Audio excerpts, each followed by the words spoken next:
150માં શ્રીમદ ભાગવત પારાયણના ઉપક્રમે શ્રી રંગ અવધૂત પરિવાર દ્વારા આયોજિત ભવ્ય શોભાયાત્રાએ નગરજનોનું વ્યાપક ધ્યાન ખેંચ્યું। પાદરામાં શ્રી રંગ અવધૂત પરિવાર દ્વારા 250 શ્રીમદ ભાગવત પારાયણ નિમિત્તે ભવ્ય શોભાયાત્રાનું આયોજન કરવામાં આવ્યું હતું। તારીખ 18/5/2026ના રોજ પારાયણનો પ્રારંભ થનાર છે, જેના ભાગરૂપે પાદરાના નાંદેરા શહેરી સ્થિત રંગ અવધૂત મહારાજની પાવડીઓ ખાતેથી ભવ્ય શોભાયાત્રા નીકળી હતી।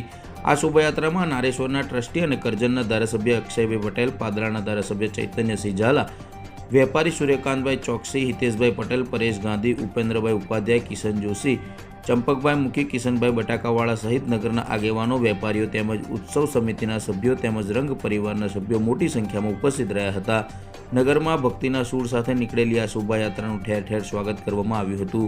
શોભાયાત્રા સંતરામ મંદિર ખાતે પહોંચી હતી, જ્યાં મોહનદાસજી મહારાજના આશીર્વાદ પ્રાપ્ત કર્યા બાદ પારાયણ સ્થળ રંગફાર્મ ખાતે પહોંચી હતી। પ્રાપ્ત વિગતો અનુસાર શ્રીમદ ભાગવત પારાયણનો પ્રારંભ 18/5/2026ના રોજ થશે અને 26/5/2026ના રોજ પૂર્ણાહુતિ કરવામાં આવશે।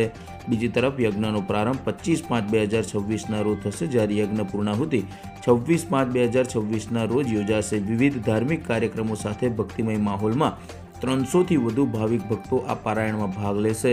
પારાયણની વિશેષતા એ છે કે આશરે 300 ભાવિક ભક્તો ગૌ માતાને શ્રીમદ ભાગવત સંભળાવી પોતાની ભક્તિ સમર્પિત કરશે।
શ્રીમદ ભાગવત પાદરા રંગ પરિવાર દ્વારા શ્રીમદ ભાગવતનું પારાયણ આજ રોજ શ્રી રંગ ફાર્મની અંદર થઈ રહ્યું છે।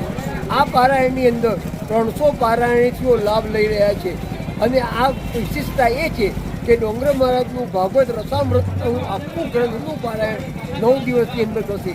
તદુપરાંત 5 બ્રાહ્મણો દ્વારા સંસ્કૃતની અંદર પારાયણ થશે અને છેલ્લા 2 દિવસમાં એટલે કે 25 અને 26 તારીખે 10મા સ્કંદનો સ્વાહાકાર થશે અને ગુજરાતભરમાંથી ભાગવત ભણેલા અને વિદ્વાન વક્તાઓ ભાગવતના અલગ અલગ વિષયો પર રોજ સાંજે 5 થી 6 1 કલાક પ્રવચન આપશે। આ સમગ્ર કાર્યક્રમ સંતરામ મંદિરના મહારાજ મોહનદાસજી મહારાજના અધ્યક્ષતાની અંદર સંપન્ન થશે। આ બધું ચિંતન શ્રી ગુરુદેવ દત્ત। અધિક માસના પહેલા દિવસે રંગ પારાયણ પરિવાર દ્વારા આયોજિત 250 ભાગવત પારાયણ રંગ પરિવાર દ્વારા શોભાયાત્રા કરી છે। શોભાયાત્રાનું ધર્મ ઠેર ઠેર શોભાયાત્રાનું સ્વાગત કરવામાં આવ્યું છે અને પાદરા નગરનું વાતાવરણ અમારા રંગ પારાયણે ધાર્મિકમય બનાવી દીધું છે। ફૂલ ઉલ્લાસથી આજે શોભાયાત્રા સંતરામ મંદિર થકી પાદરા હનુમાનજી દલારી મંદિરે જઈ અને શોભાયાત્રા પૂરી કરશે અને કાલથી સવારે 8 વાગ્યાથી શ્રીમદ ભાગવત પારાયણ ચાલુ થશે અને 9 દિવસનું પારાયણ છે। સૌ ભાવિ ભક્તોએ લાભ લેવા જરૂરી છે અને પાદરાનું ધાર્મિક વાતાવરણ આજે તમને દેખાઈ રહ્યું છે।